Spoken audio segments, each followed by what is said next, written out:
Hi, I'm Nisha DeGaring, host of Good Things Utah, and I've been a longtime supporter of Todd's Beliefcast. I hope you find inspiration in the courageous stories shared by the amazing people Todd features on his show. The guests serve as shoulders for us to stand on, allowing us to see a little further and cultivate belief in oneself. Remember, you have the dignity and power to change.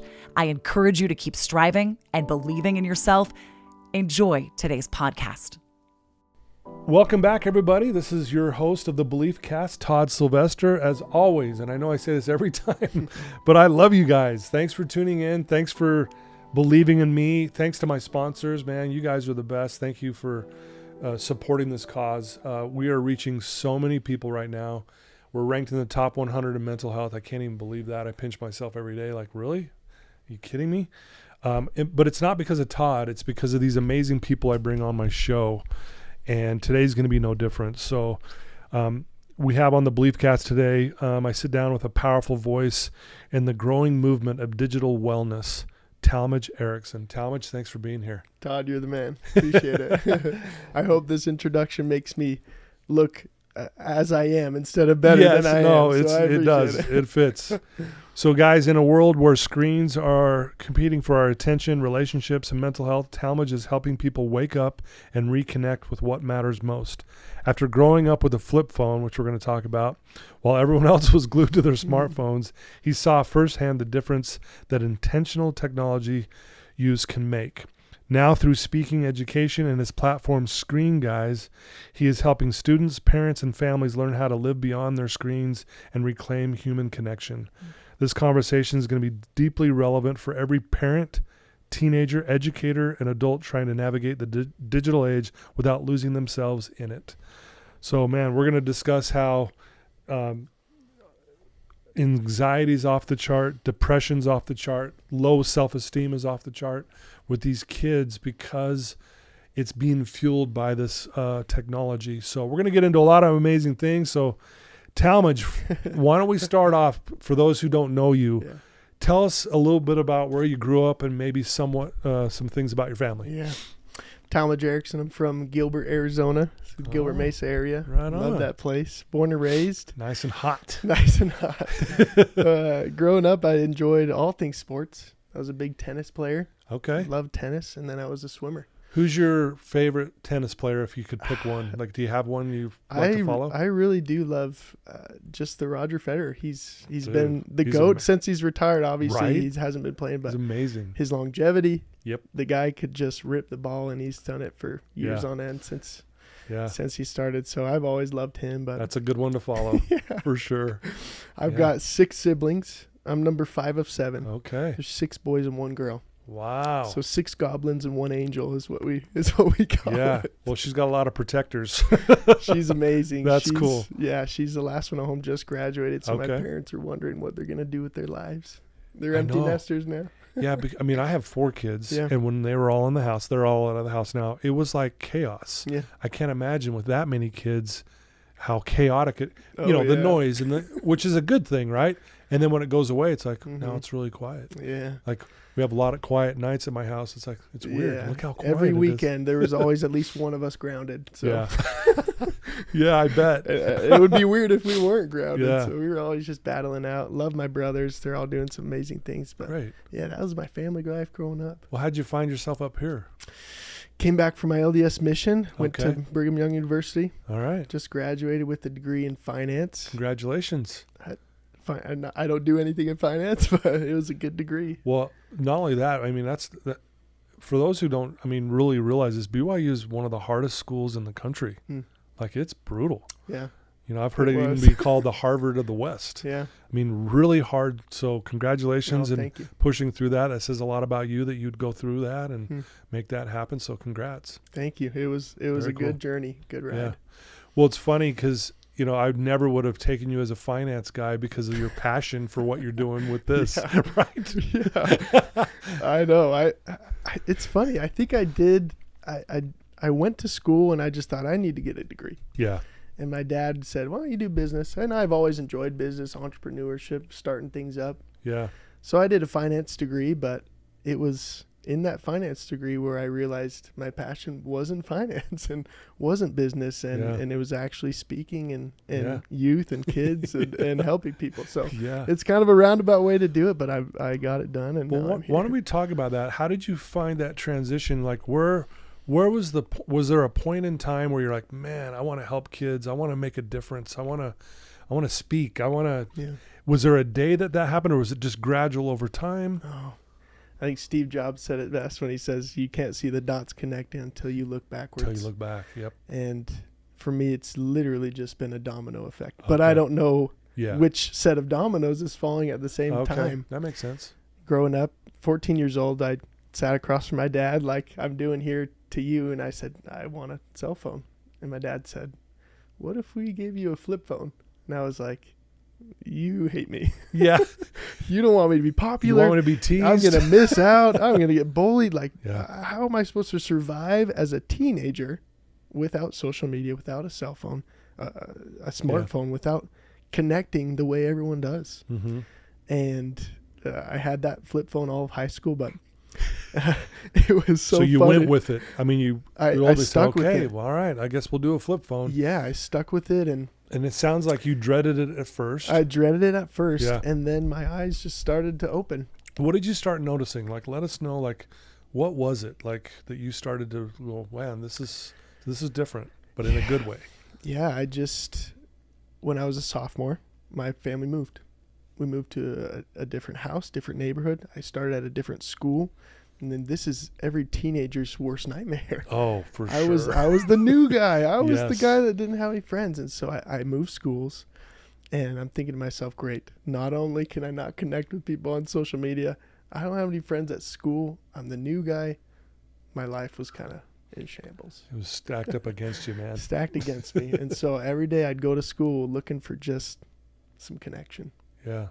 But everyone was looking down at their phones, and I just craved some eye contact. I craved a relationship. I craved people, and I didn't get that for a long time until one day when after church I looked around, tried to find my family to give me a ride home, but they'd forgotten about me. They had left me at church by myself. So there I am walking home, Arizona summer. I'm alone. Not only does everyone at school think I'm invisible, but my family thinks I'm invisible from what I thought. Yeah. I mean, obviously your parents didn't mean to do that, no.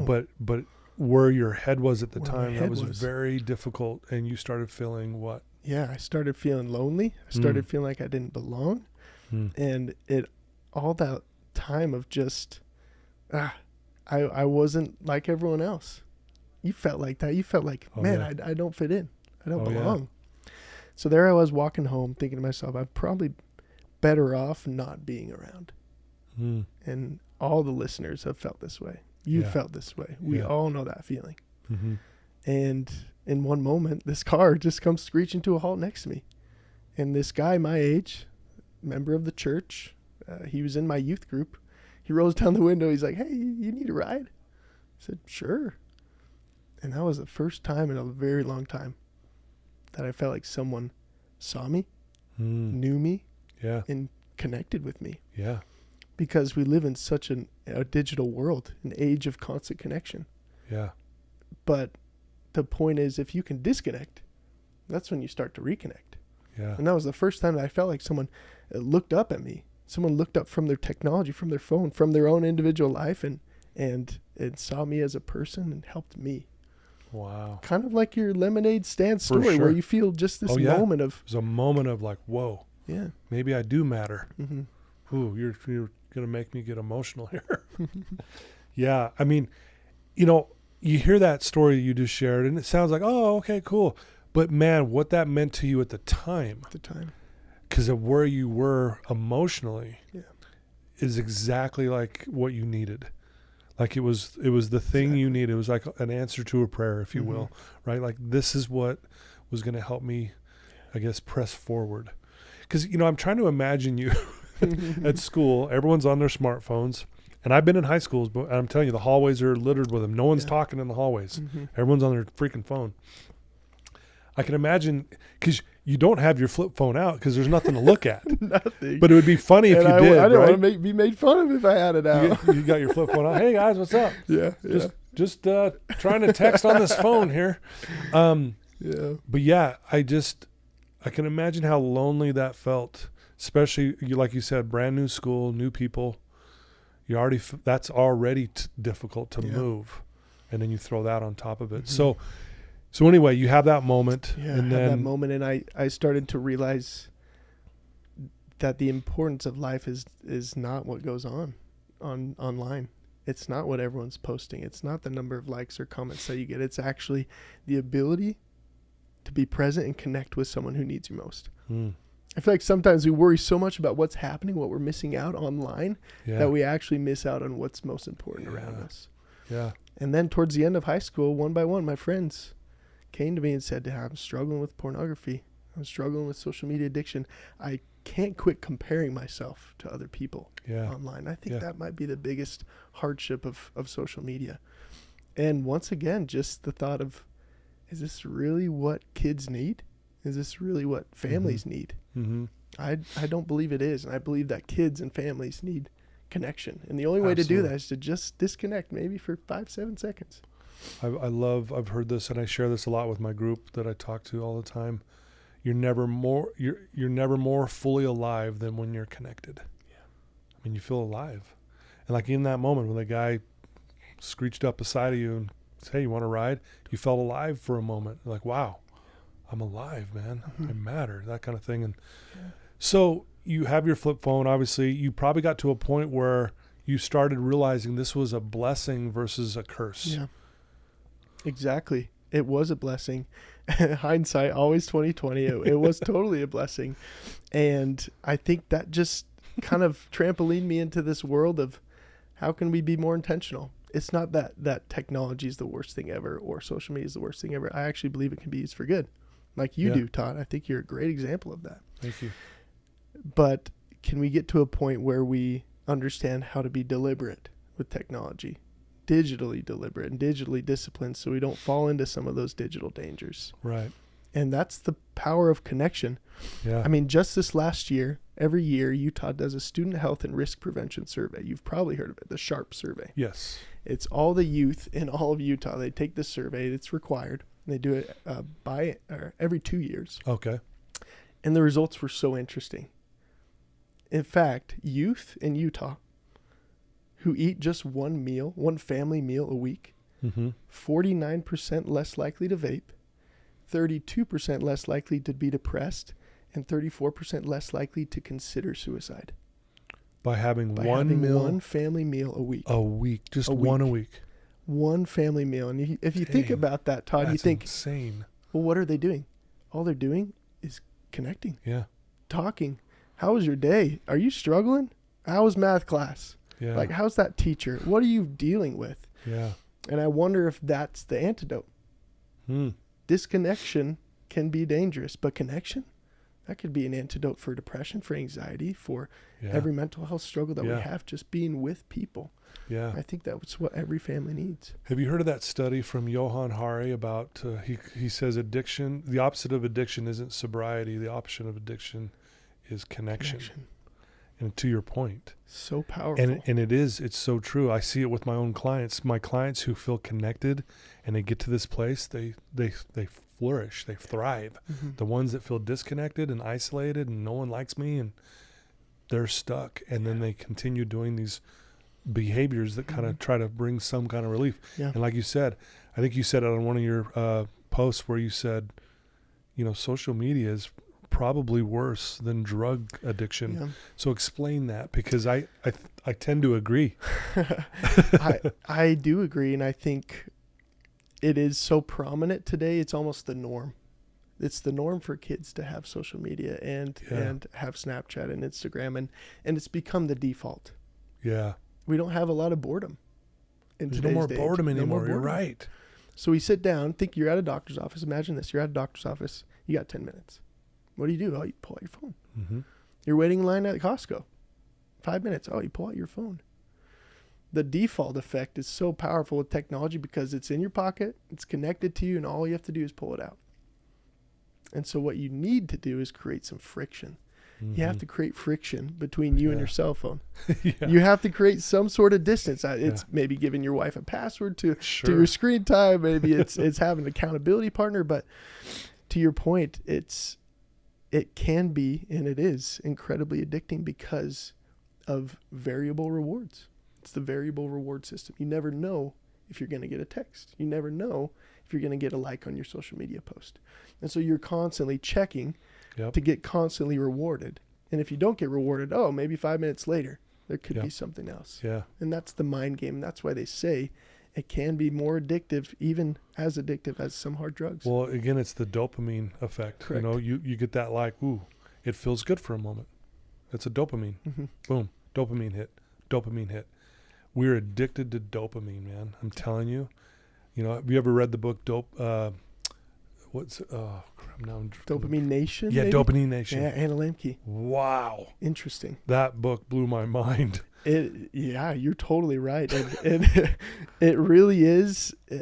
Technology has made it so our level of dopamine, our standard has been so high that everything else feels so boring. Yeah. A walk with our family is not as fun as playing video games. No. Having a conversation is not as fun as viewing pornography. Boredom is not as fun as looking at social media. Yeah. And so our playing field of dopamine has just risen through the roof. And so everything else has become boring. And that's the struggle that teens have. Yeah. I don't care to talk with my family because it's not as fun as playing video games. It's not as fun as scrolling on social media. Yeah. Chemically and physically and everything. So I love your work, and this is so needed right now. What are some stats you can share with us that will probably just blow our minds for a minute? You've already shared a few, but what are some things that we need to know too? Mm-hmm. Like this is important to understand. Yeah. Anything that comes to mind? Across the nation, the average pickups, so every time you pick up your phone, is 144 to 178 times per day. That's once every 7 to 10 minutes, Todd. So if you think about that, sorry, go ahead. Once every what? Once every 5 to 10 minutes, 5, 7, 10 minutes, you're constantly picking up your phone. Okay, I just wanted to write that down. Yeah. Think about it. That blew my mind. 144 times per day, we're worried about what the next thing is on our phone. Wow. Imagine if we did 144 push-ups, or imagine if we told ourselves 144 positive things about ourselves. Imagine if we did 144 acts of kindness you know what I mean? Like it puts it in perspective. It's like, whoa. Totally. Or even what if you cut that in half? Yeah. Once every 20 minutes. Yeah. Then you're spending half your time during the day connecting with someone or making a difference in someone's life instead of just going to the default of technology. Wow. That's an interesting one that I've been researching. I think another one is just quite plainly teens are spending 7 hours a day on their cell phone. That's the national average. And then if you add in computer time, TV, everything else, it gets above 8.5 hours. Yeah. Full-time job with overtime. Full-time job with overtime. On top of going to school. Sleep. Trying to hang out. Whatever. It boggles my mind. Think about it. If we're supposed to eat or sleep for 8 hours, and then we're awake for 16. Half of our waking time is spent on a device. And then it bleeds into sleep, which is another problem in and of itself. Right. That's a whole, we can talk about that too, because sleep, how important sleep is, right? Matthew Walker, the sleep expert. Have you heard of him? I have, but not read any of his books or anything. Oh my gosh, dude. He's been on a few podcasts, and you think talking about sleep for 2 hours on a podcast would be the most boring. It was the most fascinating thing I've ever heard in my life. I was like, I caught myself saying "wow" 100 times. Like, wow, I couldn't stop listening. I've listened to it 100 times. I have my clients listen to it, and they all go, "Sleep." That's but they all come back and go, "That was the best podcast I've ever heard." So Matthew Walker, for those who just look it up on YouTube, Matthew Walker podcasts. I'm telling you what, guys, he'll teach you stuff about sleep that you absolutely need to know, and you'll be blown away. But anyway. No, I was speaking at an elementary school, and I was talking with the principal after. She says, the other day I had a parent come to me and say that their son was up till 2 a.m. This is a 4th grader. Up till 2 a.m. playing video games. Then he comes to school 4 or 5 hours later. How are they supposed to be a positive impact on people, but also how are they supposed to learn? So sleep is so important. I think above all else, screens have really just made sleep a problem. Yeah. I was going to ask you, have you ever seen Social Dilemma? The movie. The documentary? I have not yet. It talks about the people who created, Twitter and Instagram and Facebook. And anyway, you should look it up because it's right up your alley. And it'll give you more fuel for what you're doing. Okay. Anyway, the point is, the more I hear these things, the more I just want to get away from this thing. But it's almost like I feel like we're stuck as a society a little bit. Like, like you said, if we can use it for good, and I do, I use my, you know that, and just like you're using it for good, but yet I still find myself getting sucked into it. Yeah. And that's on me. I'm not blaming anyone. This is a Todd problem.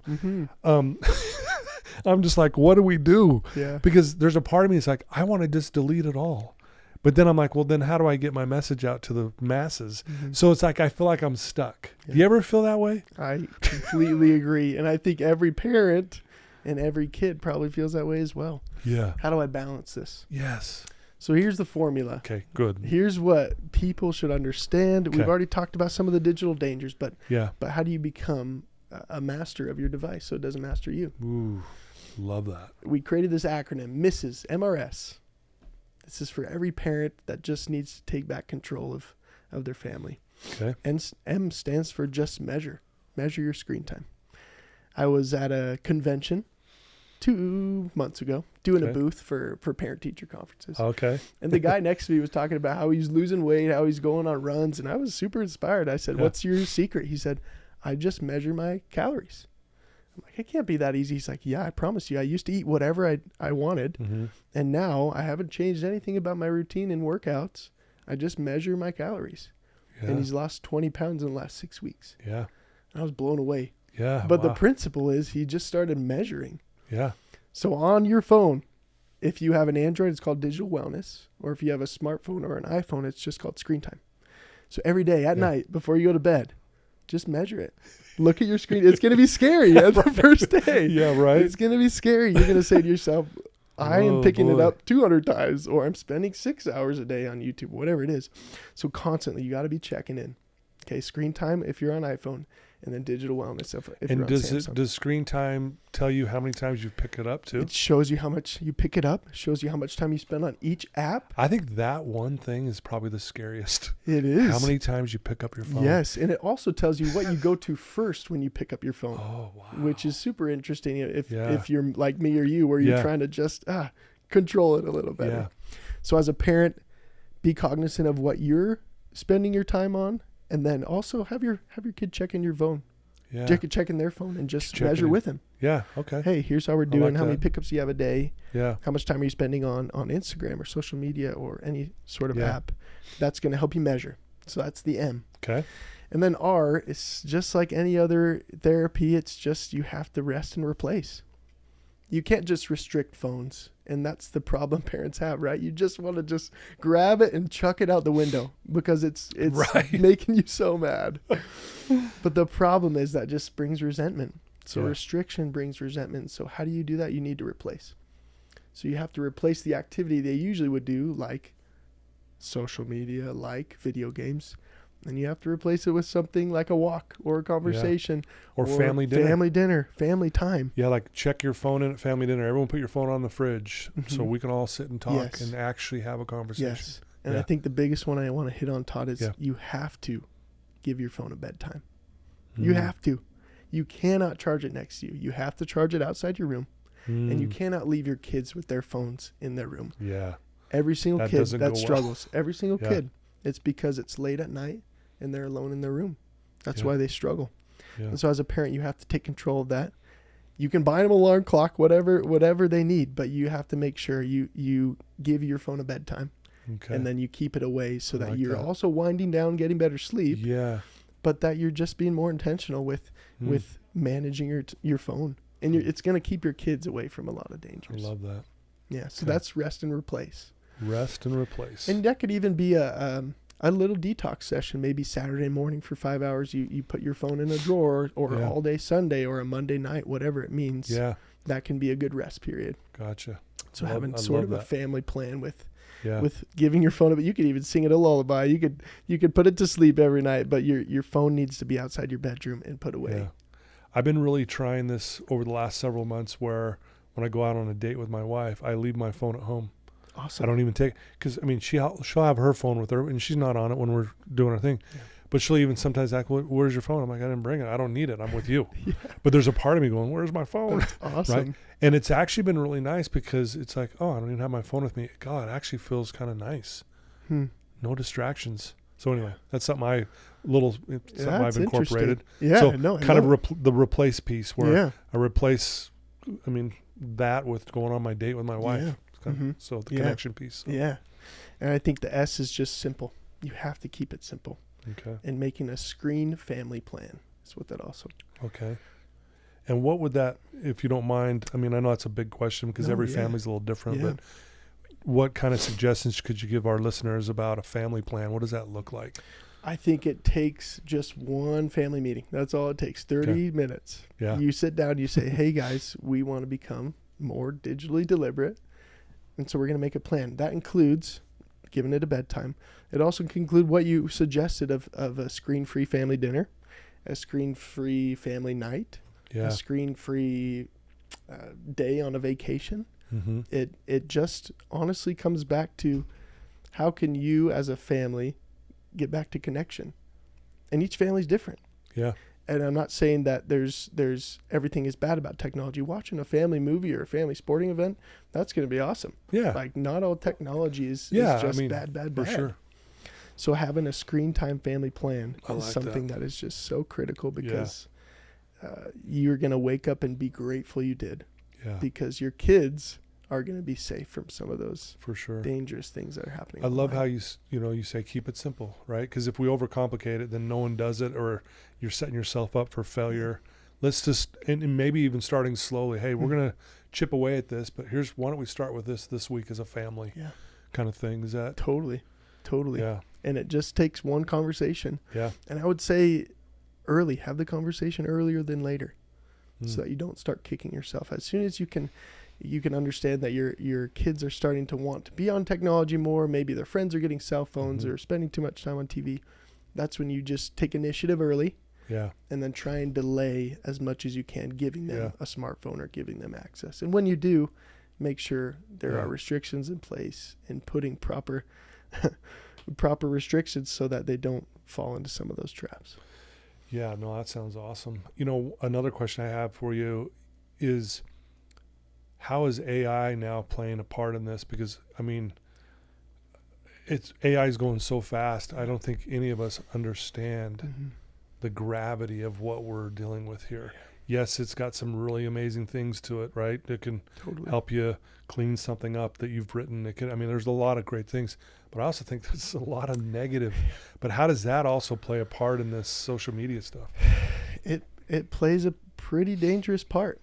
Not just the fact that we're able to create pornographic images online or generate any type of image that we would like, but also the fact that we get all our information from ChatGPT. And I think GPT, I've kind of come up with this acronym, but you could critique me on it. I think ChatGPT has turned into Chat God Parent Teacher. Ooh. I think it's become something that we totally rely on. Ooh. Every single time we have a question, whether it's spiritual or not, whether we want to believe in something or not, we turn to a machine. We turn to a program, a mathematic equation to tell us what we should believe. And we're seeing it more and more with kids. They rely so heavily on an algorithm. And I don't know all the data and statistics on what percentage is true or false, but I think it can be a struggle because it becomes our godparent or teacher. Dang.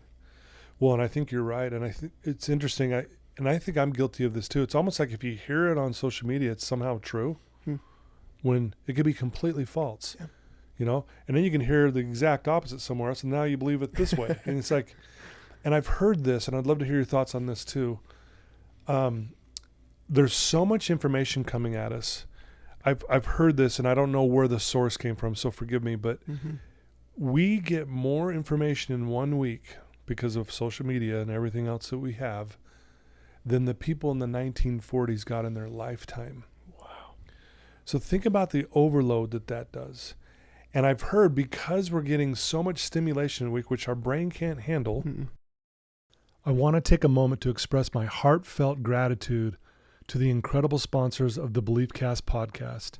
First, Craig from Craig Swapp and Associates. If you need an attorney, he's your guy. Trustworthy, compassionate, always there when you need him most. Next, Wasatch Recovery, the greatest university on the planet, transforming lives one day at a time. Sandy from Minky Couture, the creative genius behind the most comfortable blanket you'll ever wrap yourself in.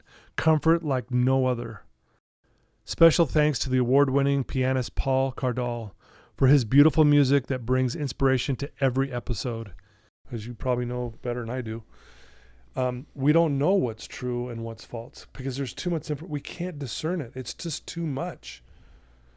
And to your point, if we're turning to ChatGPT for the answer, it's like you said, it's turning into our God, our parent, our teacher. That's scary. I've had teachers tell me, none of my class is retaining any information anymore. Yeah, they're writing great papers. Yeah, they're doing all this. But obviously, I know they're using ChatGPT. If I ask them the comprehension questions of what they wrote, they can't answer them. How scary is that? But the kid thinks, well, I got the assignment done. Yeah. But did you learn anything? And the answer is no. Yeah. You learned how to use ChatGPT, but that's about it. So obviously, I would imagine your, measure, rest, and replace, and the simplify, have a family plan probably also would include the AI stuff, I would imagine. No, you're totally right. And it's so funny because it's all just coming at us like a tidal wave.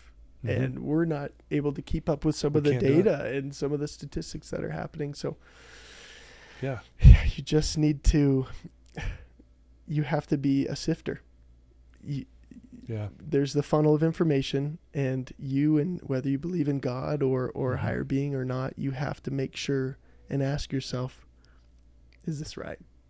Is this truly right? Yeah. And being the sifter, because when you're the sifter, not everything goes through. The rocks stay there. Some of the sand falls through. Some of the interesting stuff, and the most important things fall through. But if you're a good sifter and you rely on, which I believe is the Holy Spirit, and making sure that you just are questioning some of the things you need to question. Yeah. And part of that comes back to curating your feed. I always talk about how poison dart frogs are only poisonous because of what they eat. Right. They eat poisonous arthropods and mites, and then they keep that poison on their back. But take that same poison dart frog and put it in captivity, feed it crickets, the poison goes away. Really? So if you think about your feed, your Facebook feed, your Instagram feed, are you feeding yourself poison? What are you consuming? What is it? And if you're consuming poison, you have to curate it. You got to just click the unfollow button. You have to make sure that what you're seeing every day lifts you up. Yeah. Instead of puts you down. Well, I've noticed a lot of people will complain to me, moms, about their kids' algorithm, right? They've got certain things, and it's almost like they get on a certain algorithm, they can't get rid of it. Is there a way do you know of a tip that you could share with our listeners? I mean, I know that's probably maybe a tough question. I don't even know if you can. That's a great question. It probably goes back to curating your feed, and the algorithm works based on how much time you spend on it. And the only way to change your algorithm is change your feed, change how much time you spend on your Instagram or scrolling reels. The answer to that, I don't know if I know. But it just goes back to being deliberate and starting with a purpose before you scroll. Well, and it just sounds like we have to really be purposeful and intentional with what we're doing on our phones and teaching that to our kids. Because if I'm a parent, and I would imagine if I'm on my phone all the time, I'm teaching my kids the same thing. I can't tell my kids to be off their phone if I'm always on mine. Always. You know what I mean? Yeah. And so I think example's a big thing, but I also think it's okay to put some boundaries, and I'm with you. I don't think ripping their phone out of their hand and say no more phone. No. I think that, like you said, creates resentment, and they're going to go sneak a phone, and then when they get the phone back, they're going to hide everything from you at that point. Mm-hmm. But again, I think if you can get everyone to buy into a plan, simplify it. I really love that approach. Yeah. I think that's it's doable. Yeah, and the biggest problem really is a lack of a plan. Yeah. Parents, we always give the analogy of giving the keys to the Corvette to their 11-year-old and just letting them drive. Yeah. And that's a problem. I'm totally fine if you give your kid a phone, try and delay as much as you can. But if you're going to give them a phone, at least put some restrictions and make a plan. Yeah. So that you can save them from a lot of heartache. Yeah. I want to share an experience I've been having with my clients. And I want to make a claim here, a disclaimer, if you will. I'm not a doctor. I'm not saying I have the answers to all this, but I have noticed something that's working for some of these clients that who have ADD or ADHD, right? And I'm not there to diagnose. This is what they're telling me, but I'll say, well, again, I ask them the question, how much time do you spend on your phone? They always lowball it. I haven't looked that up. It's always, around the 6 to 7 to 8 hour kind of a daily ritual. It's kind of 6, 7. Sorry, I just made everyone laugh. 6, 7, man. Snapchat for my younger clients is number one usually, and then TikTok, Instagram, YouTube, that kind of thing. So anyway, I have them do that, and and I say, part of your problem is, what if it's just a focus issue? And what's happening is your phone. I think, what's the average time someone spends on a reel, or is it like 3 seconds? Probably. It's really short, right? And so you think about this, you're scrolling for hours, 8 hours. So you're training your mind to focus on something for 3 seconds, and then you move on to something else. And then what we do is we tell our kids when they go to class, put your phone up for an hour. They go crazy. They're just like, they can't handle it, right? So with a lot of these clients, what I challenge them to do, let's say, I'll give you an example. I won't give you the client's name, but this girl that I'm working with, she's in high school. Great girl. I mean, just a great kid, but struggling with depression, anxiety, comparison, not feeling like she belongs, doesn't think she's pretty. She's a really pretty girl, but she doesn't think she is. She just feels like she is the worst of the worst. And I'm like, she's spending 8 hours a day on her phone. I said, this is probably the main culprit here. And, and they always fight it. No, it's not. It's something else, Anyway, so I've been working with her for a while now. We've got her down to 3 hours a day. Wow. Now, that's a big jump. That's awesome. Right? 3 hours is still a lot, though, right? But what we're also incorporating is I'm having her read a book for 20 minutes. A physical book in her hand, not audiobook, physical book. And the rule is phone has to be in another room when you're on with this book. Yeah. Now, when she first started reading this book, she's like, God, I couldn't do it. My mind was wandering. It was all over. I go, I get it. But let's start somewhere. But when you're a little kid, you're reading all the time. Mm-hmm. So now she's found a book she loves. She's reading 20 minutes a night. Cut her social media off by 5 hours. Wow. Dude, her mom, and I'm going to choke up saying this, shows up with one of her sessions with her crying, tears of joy. She goes, I'm getting my daughter back. And she obviously knows what's going on, but she's always like confirming, like, why is this working? I said, think about it. She's spending way less time on her phone, and she's actually reading a physical book, and she's reading good things, right? Which is allowing her mind to slow down, to calm. And then what's happening is her desire for the phone is starting to get less and less and less. I don't have to tell her to stay off her phone now. She just wants to. Wow. But I'll tell you, it's like going through withdrawals from a drug, right? Yeah. So anyway, I just wanted to share that with you because I thought you'd appreciate that. Like, I've watched these clients who thought they had ADD, but really that wasn't the issue. Mm-hmm. They just needed to learn to slow down the mind a little bit. Yeah. Anyway, it's been fascinating to watch. That's incredible. And that's one of many I could tell you about. But anyway, I love that. Wanted to share that with you. Very, very cool. So why don't you tell people about Screen Guys and what that's all about, and then kind of what's your big, overall vision of this? Yeah.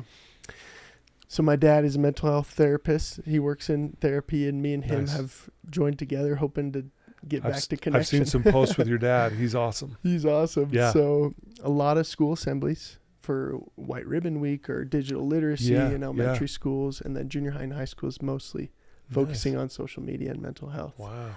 A lot of parent nights, a lot of firesides, just a lot of speaking engagements to help parents get educated on what's happening and hopefully inspire some kids to make some better decisions. Yeah.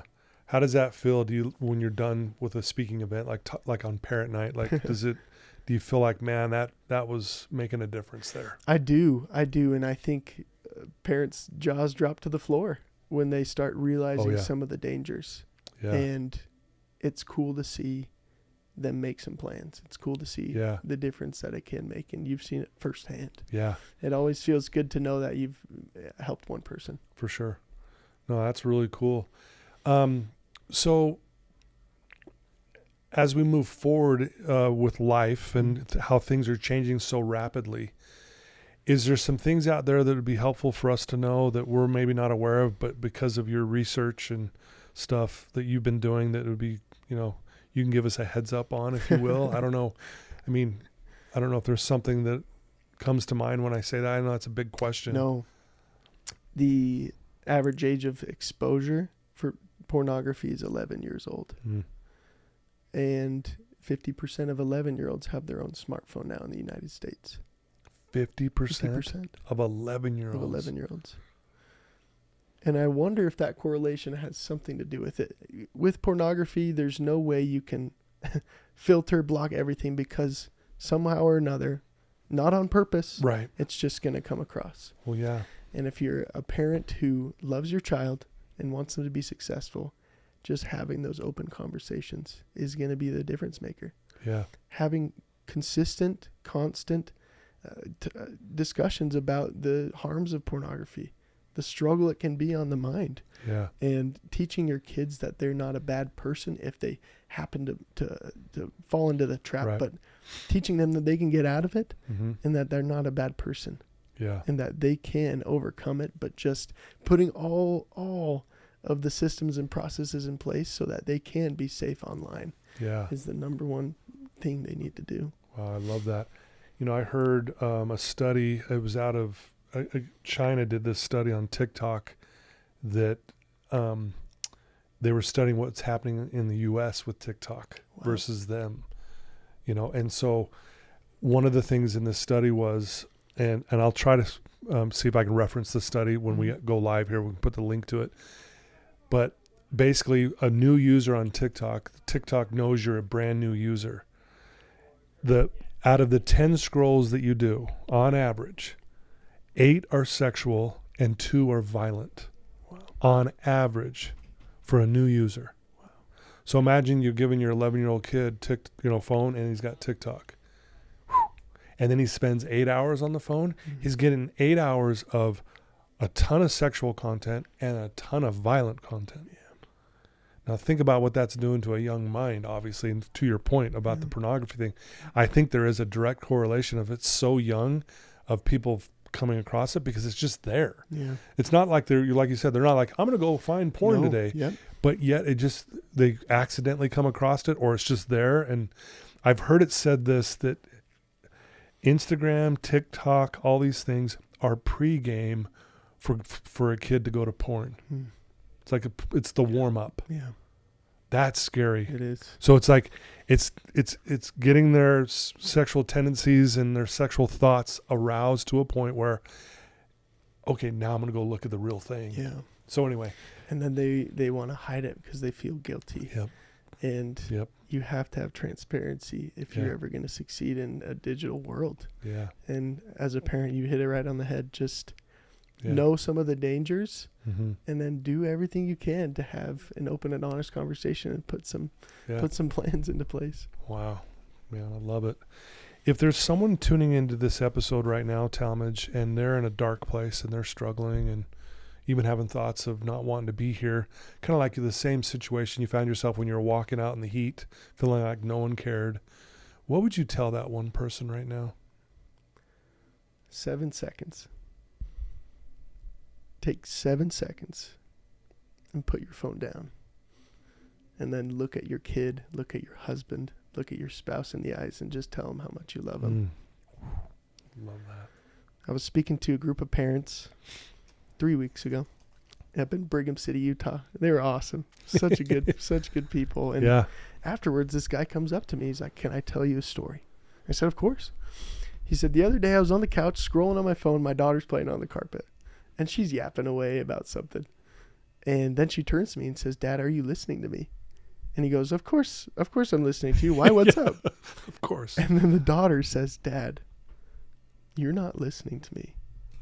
Because if you were listening to me, you'd be looking me in my eyes." Ooh. He said, in that moment, I put my phone down.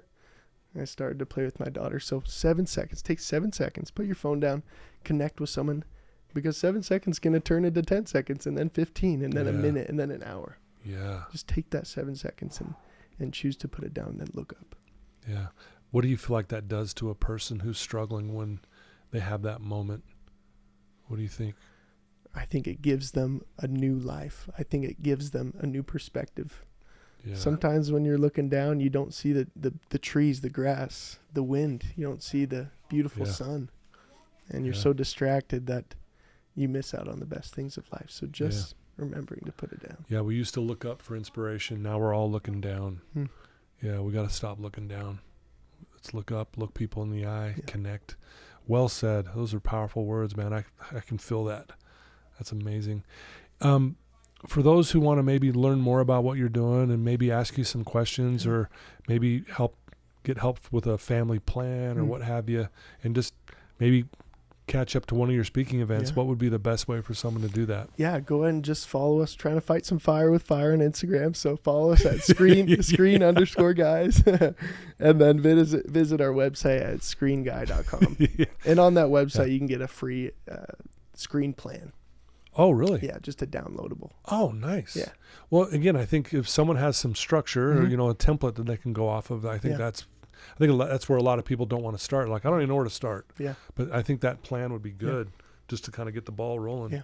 But yeah, we'll put the links on the show notes so people can get right to you. Awesome. Man, dude, you're awesome. Oh, Todd, I mean it. Thank you. Like, I love what you do. I love your passion to help people. I think you went through that experience as a kid that you mentioned with us because it led you to doing this.